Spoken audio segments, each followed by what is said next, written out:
Hi guys, welcome. We're going to get started in a few. I'm just letting some more people pile into the room. Thank you for joining us. Shout out to Cheryl in Jersey Management. I see you. Hey Marcy in Savannah Management. Welcome. Thank you for joining us. Rodney, Columbia Management. Thank you. Mel, Ricestown Management. Thank you for joining us. Who else do we have? Lexington, Kentucky. Baton Rouge. Welcome. Little Rock, welcome. Columbia, South Carolina, welcome. I love Columbia, South Carolina. Welcome in. We're gonna get started in a few. Come on in, come on in.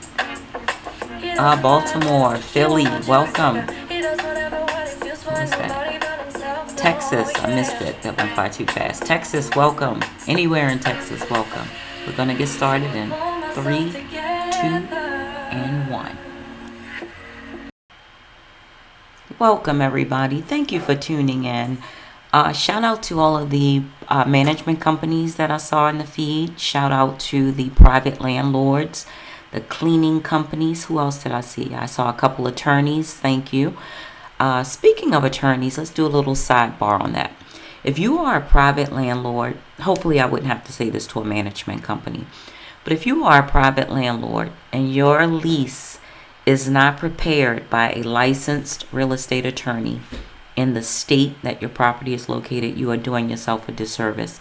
Please, please, please make sure you have an ironclad lease, not one you went online and downloaded for your state. Now you have all of this handwritten crap in it with BS start dates and how much the rent is and policies you can't enforce. So do yourself a favor.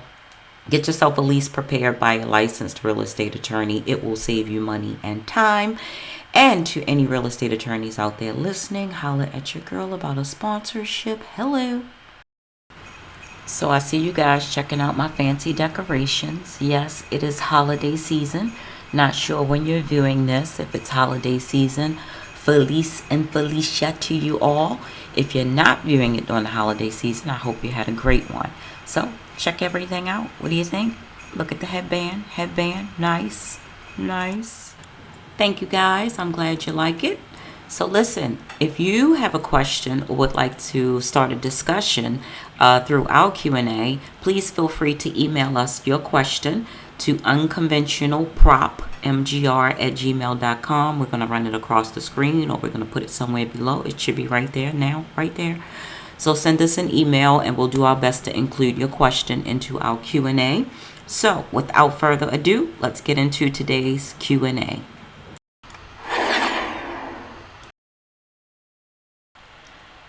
Dear Maya, I recently acquired my childhood home, which has been in my family since the 70s.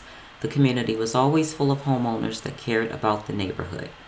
Over the decades, the neighborhood has gone through many changes and not all for the better. Quite a few of the homes are now rental properties. No issue with that, since I plan to do the same thing.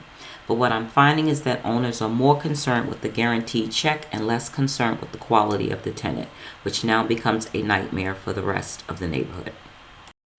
The tenants next door to my recently acquired property are a Section 8mare. For example, 1. The front door is filthy and covered with stickers. The houses are row homes, so there's no ignoring it.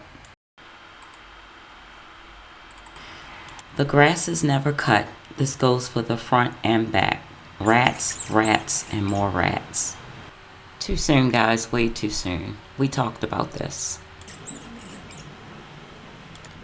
The backyard has trash cans along with overgrown bushes leaning into my yard.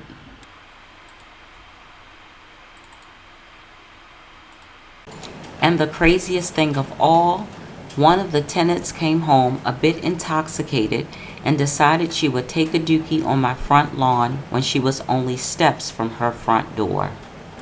So yes, we read that correctly. And yes, I do see the video button at the bottom, but if you think for 1 second that we are going to click this video, we are going to have to take her word for it. One thing Maya love is a good receipt, but I assure you on this one, we will take your word for it. Thank God I yelled and scared her before the plop dropped, if you know what I mean. How on earth am I supposed to rent this property with a next door neighbor like this?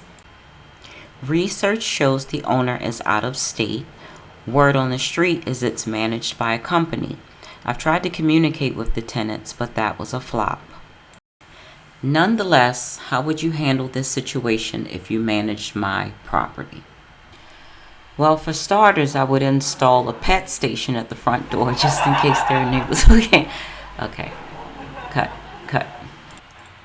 The Section 8 mayor next door. Okay, that's funny.